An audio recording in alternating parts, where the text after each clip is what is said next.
오늘은 국민의힘에게 쓴 소리 좀 해야겠습니다. 돌이켜보면 22대 국회의원을 뽑는 선거에서 우선 제일 먼저 눈에 띄는 것은 선거구로부터라고 하지요. 국민의힘은 당시 이번 선거는 22대 국민의힘과 민주당 간의 힘의 대결이라면서 난데없는 2조 심판론이라는 이상한 구호가 등장할 때부터 심상치 않았지요. 2조 심판론이 뭡니까? 아무리 생각해도 22대 총선을 21대 민주당 입법 독재를 심판하는 선거에서 분명히 22대 국회를 심판하는 선거에 엉뚱하게도 2조 심판론이라는 구호가 등장할 때부터가 심상치 않았죠.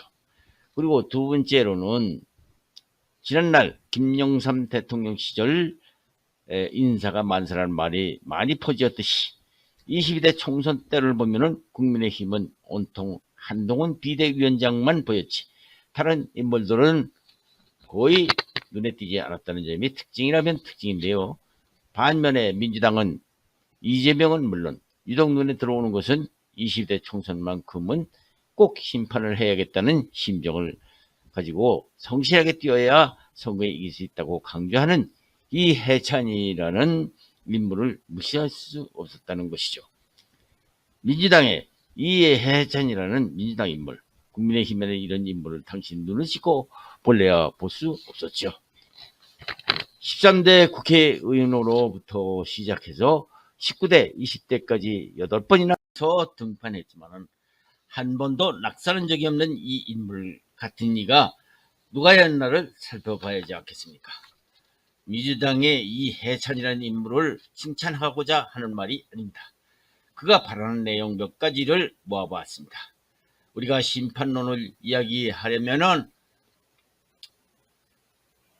국민들이 알아주지 않겠느냐는 아니란 마음과 자세를 가지면 안 된다.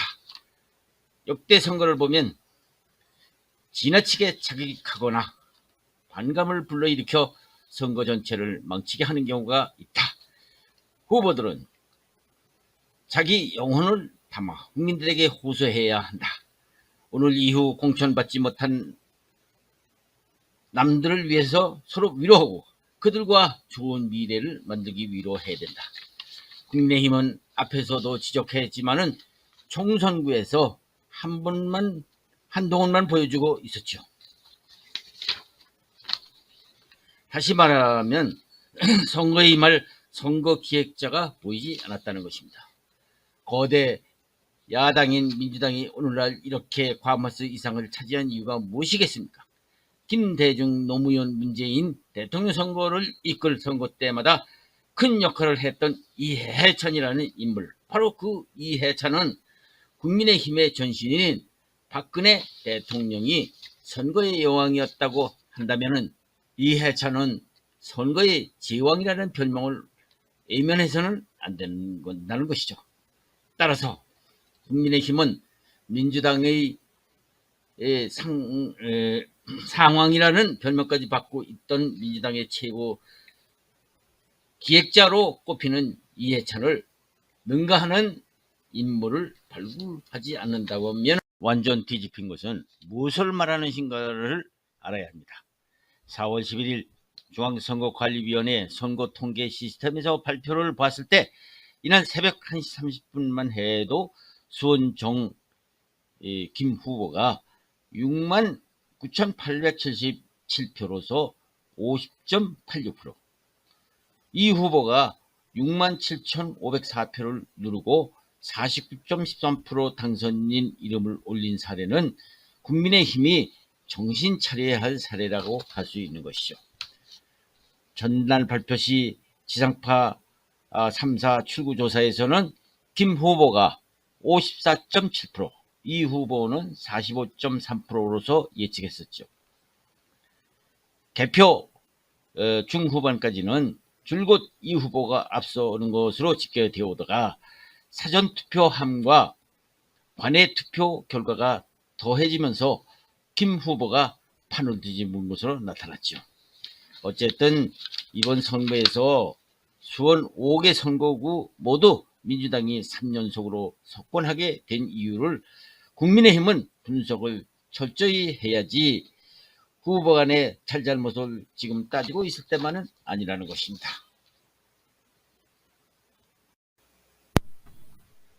다시 강조하지만은 앞으로 선거에는 사전투표에 눈여겨봐야 하는 것이 우리나라 선거제도의 특징이죠. 이번 선거에서 보면 전라남도의 경우 사전투표가 44.32%인데 비하면 대구광역시의 경우에는 대구 달성군 경우 22.28%였다는 발표를 봐도 그 이유를 상상해 볼 수 있죠. 특히 관외투표나 해거주 교포 외에도 민주당계 정당과 진보 정당계 파들이 압도적으로 우위라고 보이고 있는 통계가 나와 있는데요.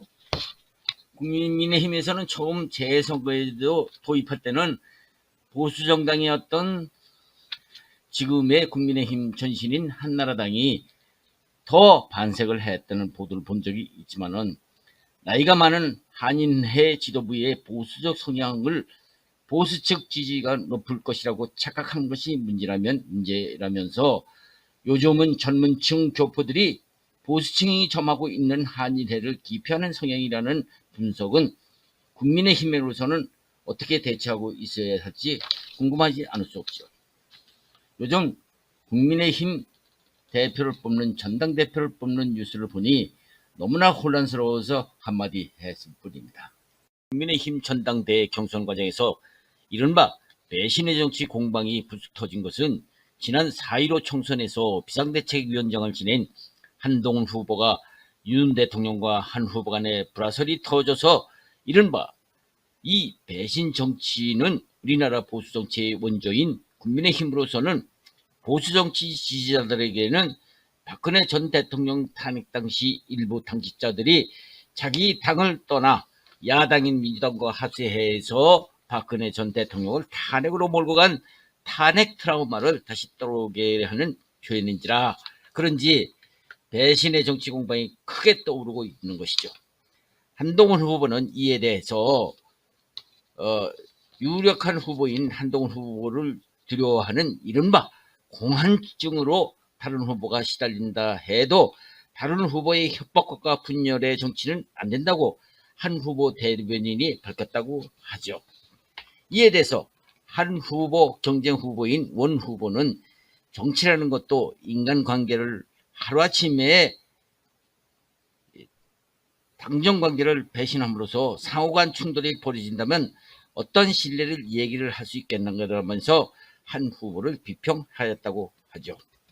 한 후보는 특정인에 대한 배신이 국민을 위한 배신이라면 몰라도 사익을 위한 배신이라면 다른 차원이라고 이렇게 말했다고 하죠. 이렇게 말함으로써 자기를 정당화시켰다는 것입니다. 그러나 시청자 여러분, 여기서 정당대회에서 대표를 왜 뽑습니까? 솔직히 정당의 궁극적인 목적은 대권을 자기 당에게 확보하는 것이 목적이 아닙니까? 그러자면 정당 대표 되는 사람은 대권을 찾기 위해서 그 정당을 배신해 가지고 대표가 될 수 있습니까? 자기들끼리가 왜 나옵니까? 나는 국민을 위한 배신이면 이해할 수 있지만은 사익을 위한 배신이라면 다른 차원이라고 했다는데 국민을 위한 배신이 여기서 왜 나옵니까? 여기서 여당이고 야당이고 국민을 들먹이지 말아야 합니다. 걸핏하면 여당이고 야당이고 자기들에게 불리하기만 하면은 국민을 거론하는데 여기서 야당이고 여당이고 국민을 배신하는 행위는 그야말로 요사이 민주당이 애용하는 탄핵감이죠. 그런데 자기 당을 이끌어갈 대표가 협조는커녕 국민을 위한 배신이면 이해할 수 있지만 사익을 위한 배신이라면 다른 차원이다? 이해할 수 없습니다. 여기서 어느 특정 후보를 두둔이나 비방하고자 하는 것은 아닙니다. 어느 누구고 그 당의 대표가 되려면 공적이고 사적이고 신뢰를 가져야 합니다. 정치라는 것은 공적도 필요하지만 사적도 그 행위가 복합적이기 때문에 어려운 것이기 때문이죠. 물론 법을 집행하는 직업 공무원들이야 사익을 위해서는 안 되겠지만은 정치인으로서 정치를 위하는 사람들은 서로가 신뢰가 있어야 하기 때문이겠죠. 정치는 그래서 일단 공직자보다 힘든 것이 정치가가 아닙니까? 아무쪼록 7월 25일에 당대표로서 출마하는 내 후보는 지난 4.15 총선의 실패가 무엇인지를 토론해서 진지하게 발굴하고 당적은 물론 국민들과 신뢰의 바탕 위에서 잘들 해나가기를 바랍니다.